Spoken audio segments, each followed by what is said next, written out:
नमस्कार, आप देख रहे हैं न्यूज 24। आपके साथ मैं हूं रवि ठाकुर। कल उत्तर प्रदेश में सबसे बड़ा सियासी संग्राम होने वाला है।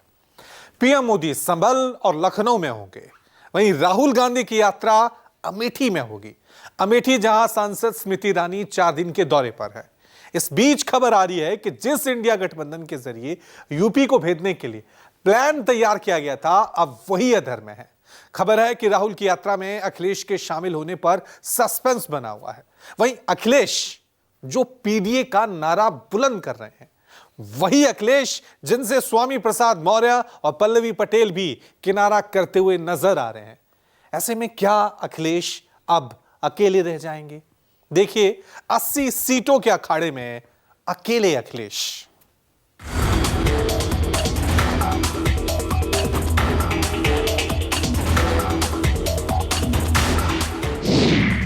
यूपी गठबंधन में तकरार, दोस्तों में आ गई दरार।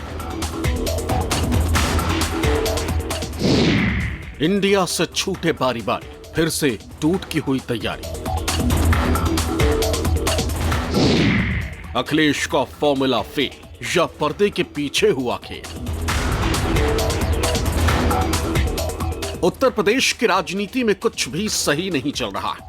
80 सीटों की जंग में अखिलेश ने अपना फॉर्मूला सेट किया तो समाजवादी पार्टी के साथ खड़े चेहरे उखड़ने लगे। पहले जयंत चौधरी ने अखिलेश का साथ छोड़ा, फिर स्वामी प्रसाद मौर्य ने महासचिव पद से इस्तीफा दे दिया और अब अपना दल कमेरावादी ने भी अखिलेश यादव को झटका देने की तैयारी कर ली। लोकसभा चुनाव से पहले अखिलेश यादव ने पीडीए का नारा दिया था और उसी पीडीए के दम पर अखिलेश यादव अपनी जीत का ऐलान भी कर रहे हैं। लेकिन राज्यसभा चुनाव में जया बच्चन और आलोक रंजन का नाम का ऐलान होने के बाद से ही पार्टी के भीतर उथल-पुथल तेज हो गई है और अब अखिलेश यादव के साथी भी कहने लगे हैं कि वो पिछड़ों, दलितों और मुसलमानों के साथ अन्याय कर रहे हैं। लोकसभा चुनाव के लिए यूपी की 80 सीटों को लेकर कांग्रेस और आरएलडी से अखिलेश की तनातनी जगजाहिर हुई। ये रार इतनी बढ़ी कि जयंत चौधरी ने इंडिया गठबंधन से तौबा करके एनडीए का दामन थाम लिया, तो अपना दल ने भी राज्यसभा चुनाव में समाजवादी पार्टी को वोट न देने का ऐलान कर झटका दिया। दूसरी तरफ स्वामी प्रसाद मौर्य ने भी महासचिव पद से इस्तीफा दे दिया, जिसकी वजह राज्यसभा टिकट न दिया जाना भी बताया जा रहा है। पार्टी हित में लगातार मेरे द्वारा जनाधार बढ़ाने का जो प्रयास है, उसकी हवा पार्टी के ही कुछ बड़े जिम्मेदार ओहदेदार नेता निकालने में लगे हुए हैं। हैरानी तब होती है जब एक राष्ट्रीय महासचिव का बयान पार्टी का होता है और दूसरे राष्ट्रीय महासचिव स्वामी प्रसाद मौर्य का बयान निजी हो जाता है। और ये भेदभावपूर्ण अगर राष्ट्रीय महासचिव का पद है तो ऐसे पद पर मुझे रहने की आवश्यकता नहीं है। मैं सामान्य कार्यकर्ता के रूप में पार्टी को सशक्त करता रहूंगा, लेकिन पद पे नहीं रहूंगा। दूसरी तरफ कृष्णा पटेल की पार्टी अपना दल कमेरावादी भी राज्यसभा चुनाव से पहले समाजवादी पार्टी पर हमला बोल रही।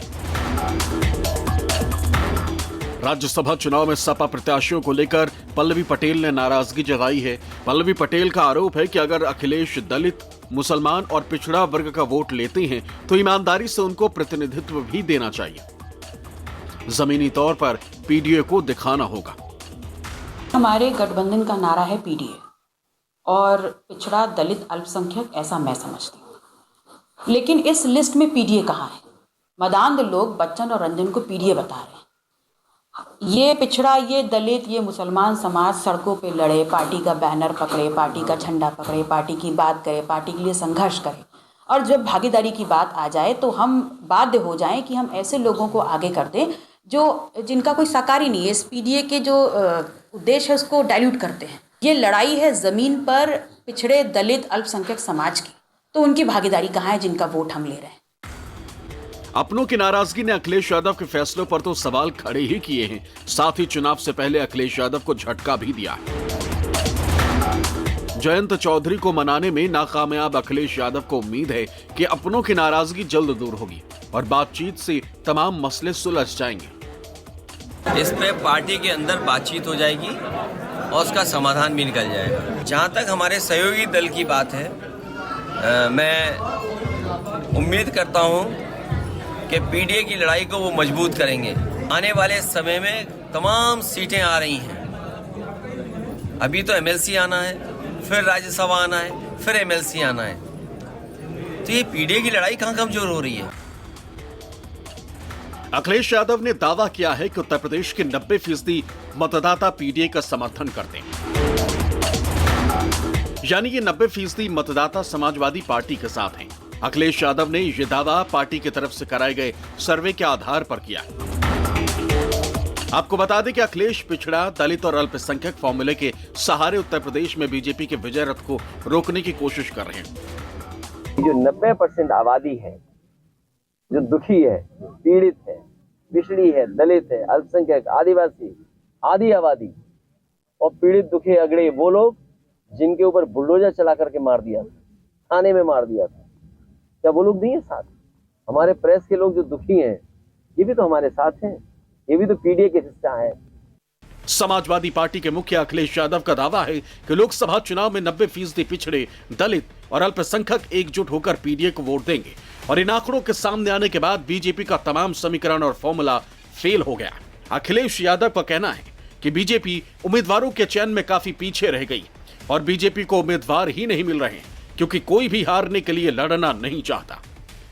जो अधिकारों को छीनने का काम हो रहा है, आज किसी संस्था में जो संविधान हमें हक और सम्मान देता है, उस हिसाब से सम्मान किसी को नहीं मिल रहा। इसलिए आने वाले समय में पीडीए ही एनडीए को हराएगा, पीडीए ही भारतीय जनता पार्टी का सफाया करेगा। अखिलेश यादव के इस दावे के बाद प्रदेश की सियासत भी गर्मा गई।